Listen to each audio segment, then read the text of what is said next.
So many times I talk to you guys about finding self-love and having your own identity, and we have done hundreds of videos on the fact about our history as Black women and how we are now trying to find our identity. A lot of us have, but a lot of us have not due to society and things like that. And I always talk about, slavery and and I don't think that we realize the impact that it has made on us. And I wanted to take it back. Now, it's kind of a hard video to speak about, but I think it's necessary given the fact that so many of us struggle with our identity, as Black women, young, middle-aged, and old. Some of us have been through a lot of trauma and things in our lives that make us struggle and make us want to hide our identity. And the weird part is, if you think about it, other race of women, white women, Asian women, other races of women have been through similar struggles, if not the same. But the difference is you never see them run behind and look for something to hide their identity. They're more able to be vulnerable and expose themselves, but they're not looking to change their identity. So I wanted to talk about that a little bit, just brush up on it a little bit. I may have to do a second video on it, but hopefully it'll help you guys be able to understand, because we have to focus on the inside. What's going on with our mindset? Why do we think the way that we do and different things like that in order to make the actual change, right? So we can tell you about the products and different things like that, but we must first understand why we're doing the things we're doing. And it goes way back before time. And I know people like to say, oh yeah, slavery is over and such and such, and it has, and praise God, that has. However, the mindset has just gone from generation to generation. And that is why we are stuck with when it comes to our identity. So when you think about, I wanted to start off with the Willie Lynch letter, and that for me kind of helps me out, especially when it comes to us, when it deals with relationship with men, right? With our men. A lot of times there's a lot of this going back and forth. And it's because when I think about the Willie Lynch letter, although they say that it's not ever been confirmed that it is a document, the Willie Lynch letter was about our slave masters teaching other slave masters how to break the spirit of the Black woman, the Black man. And so when you think about that, you think about that in a sense of all the things that have transpired. We have welfare. They introduced welfare, but the man couldn't live in a home. We have now we got the child support. We have all these different things where it kind of broke up the home. But I don't think that they also really talk, and that's a heavy piece by itself. But I think that we need to talk about the reasons behind it, where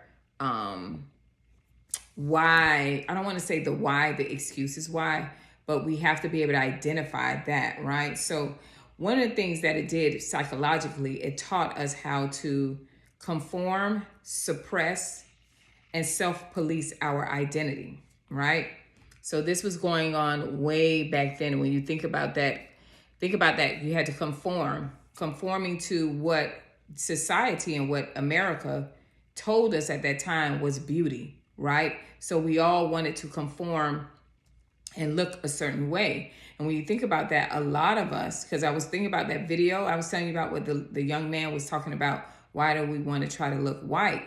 And it's not necessarily just trying to look white. That is what we were fed to believe. That's why now we need the long wigs and the straight hair and all those different things, because in a sense, even though we like different and we like variety, it does play a part, whether we understand it or not. It still look good, but I just want us to understand the source of things. And then we had to self-police our natural beauty, our identity. So a lot of us lost our identity, right? Many of us, even our names, those are not our real names. And we understand that. A lot of us do understand the fact of how that identity was lost. So it had a ripple effect.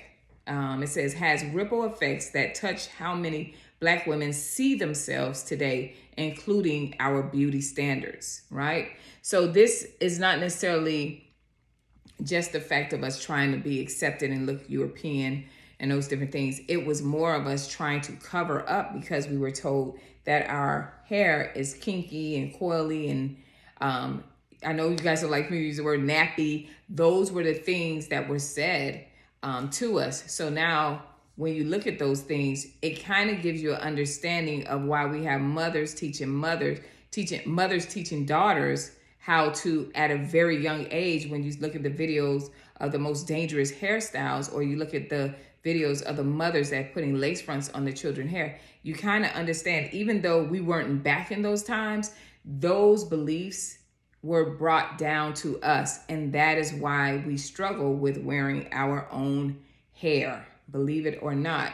The European beauty standards became the acceptable image of femininity, straight hair, lighter skin, finer features, right? So we want the Barbie pointy nose. Cheekbones was definitely not in, full lips, and then the hair was like the worst, for them and for us as well, because we wanted that look. We were colonized Black women, were rewarded for looking more European. So this seed was planted in us many decades ago. It was planted in us to look that way. And you think about the hairstyles, they had the body waves. They started doing the body waves and then the curl under, the pin curl look, right? Then they started wearing the wigs. So the wigs and things like that has been around for centuries, right? So those are some of the reasons. That was our environment. And believe it or not, it's still our environment. We just changed it up and created it to be, to have more ethnicity, like for us to be more ethnic with it, but it's still being pushed on us, right? Over generations, conditioning became part of cultural narrative. The idea that natural hair was unkept or unprofessional, right? So remember I was talking about that earlier, like going to work, they were like, oh my gosh, look at her, don't wear your hair coily. So women were getting relaxers, those lie relaxers way back then, trying to get that look because we were not accepted. It was not professional. It wasn't professional. It looked unkept. So even now today, you'll see a girl that likes to rock her afro, and people think my hair is full. It's really not full. It's just I color it black, and I'm actually have more medium to fine hair. Because when I was natural, no chemicals, I wanted the afro, but my hair was too fine, so I couldn't even get that. But to you sisters that have the thick, beautiful hair, and when you do those, especially when y'all do the little, twine them up, like twist it up a little bit, and then have it out, it is beautiful, stunning. So the roots of hair-based self-hatred track back to the same system, psychological control that Willie Lynch letter described, even if they say it's not real. How does it show up today? So shame around natural textures, right? Shame around natural textures. A lot of us, and believe it or not, we look good when we wearing just our natural hair, right? I think that for not everybody, some people, they like me, myself, I wore natural hair for about 9 years. Before that, I didn't get a relaxer till I was like 13, 14 years old. But I'm one of those people that believe in finding your look, whatever that may be. I have friends that are natural and they wouldn't look good with their hair relaxed, right? Or they wouldn't look good. They would look good with a texturizer every now and then, but everybody has their own look. But a lot of us believe that a lot of us live in shame. We were young. We didn't have any hair. We had short hair. We were called bald headed. I was called skinny black, but I wasn't called bald headed. I had some hair, but we grew up with those stigmas. So when we got older and we started making money, we was like, oh no, I'm never going to be that girl again. When they see me again at class reunions and stuff, they was like, oh gosh, look at that girl. So I know a lot of you can identify with it, but we hid our hair, right? The belief that straight or sleek equals polished, and that is definitely not true. And I think that as Black women, we have done a phenomenal job of bringing in the healthy natural hair practices and rocking our hairstyles and looking professional, elegant, classy with natural hair. One of the people I love to talk about is Lupita. You know what I mean? I think she's a beautiful, stunning chocolate woman, but she rocks it naturally. I don't even think she would even consider, I don't know if she would. She probably would if it's a film, if it's a movie she had to, depending on the money. But I'm just saying, like, we represent, you women that represent natural hair, you represent it so well. Division between good hair and bad hair. And y'all know I'm big on that. There's good hair means you have hair on your head. Bad hair is the people that tend to not wear their hair and they think that they're protective hairstyle. If you wear your hair more than 80% of the year, you have, to me, I consider that bad hair because you're trying to hide it. You don't want to expose it. You don't want to learn about your hair. You don't want to just enjoy your hair, right? And then pressure to assimilate for jobs or social acceptance. Now, I can definitely identify with this, especially when I became a regional brand manager for Peter Coppola. And at that time, I had the purple mohawk. It's in if you look at some of the Beautypioneers, the picture that I just put up in the thumbnail, that was a look for me. But I had it's kind of like this, a mohawk, but it was purple pieces in it. And they loved it. Believe it or not, my hair right now, if I wash it, it's actually a little afro because I told you guys, I only do my relaxers 3 times a year, like every quarter. So for me, it's 3 times a year. So I've already did it. So I'm not going to do a relaxer until next year. I know. So there are things that I do to make sure it just smooths out. My texture is more of a loose curl pattern because I'm getting older. So I have more of a loose curl pattern. But at that time, I would relax my hair, color my hair, make sure every time, because I had to get on stage. I had to do platform artistry. I had to do educational classes on the beauty, the system for Peter Coppola. And in that, I remember that the reason why they picked me, I think I was the only Black girl, was because I assimilated into their world. I was accepted. I didn't speak like the others. And I was like, I'm 305. So, but I didn't speak like that because when I'm at work and I'm, doing what I need to do, we don't do all of that. But for them, I was accepted. So this is pressure amongst a lot of us, even in the workplace today. Some of us don't have the strength or to be able to stand up and say, hey, this is me. Like it or love it or like it. Love it or leave it. I said love it or like it, love it or leave it. All right. So the modern shift, the natural hair movement, that we have, if it's done in the proper tense, natural hair movement, meaning like showing off your coils, whether they're tightly coiled, loosely coiled. We are an array of shades of colors in our Black community. We have biracial women. We have Afro, Hispanic community. We just have every different kinds of textures. And I love to see when we rock that, when we embrace that, right?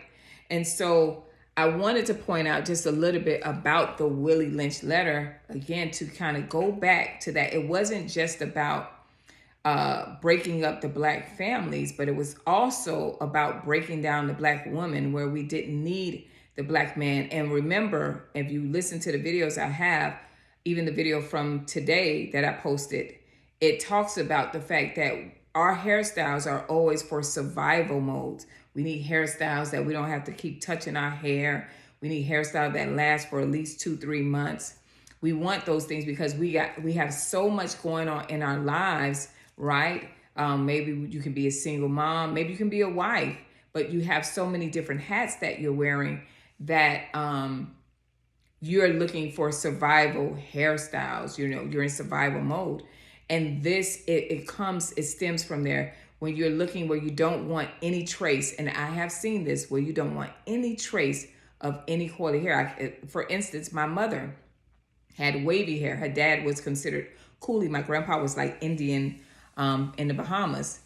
And my grandpa, he just wore his hair. But my mom, guys, when I got old enough to rock, to relax hair, my mom had me relaxing hair. I was relaxing her hair like 7, 8 years old. She did not want to see a wave. She wanted it straight, right? And I always tell that story where I had to tell her, Mom, that's your DNA. You can't change it.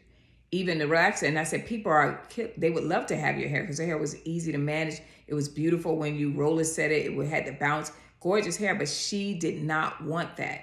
How many of you can identify with that? You know what I mean? How many of us can identify with, there was a time, and I definitely can identify with it, especially when I was much younger, where we did not want to embrace our beautiful skin, our beautiful features, our beautiful hair. How many of us can see that? And if so, go ahead and put your story in there. I love this community. I love doing my purpose and educating you guys and letting you know it's okay. We're not judging anyone here, but we have to talk about the pain points of how we got here and how we can change that, which you guys are already doing a phenomenal job. Keep watching the videos. Also, if you are interested in one-on-one hair coaching, I do have a few slots available for this week.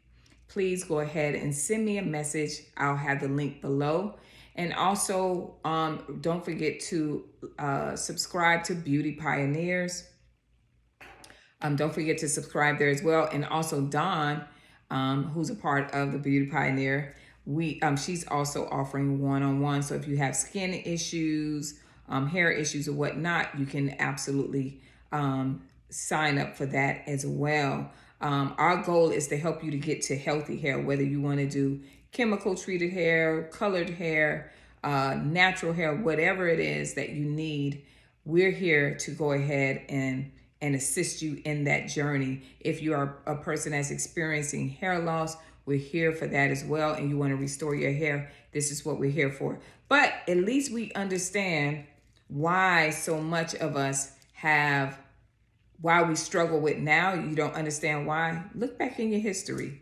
Heck, our names are not even our names. So we will constantly struggle with identity. But when you come to the point that you understand your identity, right, and you know who you are, don't forget to teach your children that, right? Don't forget to teach your community that. Be an example of it, be proud of it, And so I pray that this video helps you. I will see you guys next video.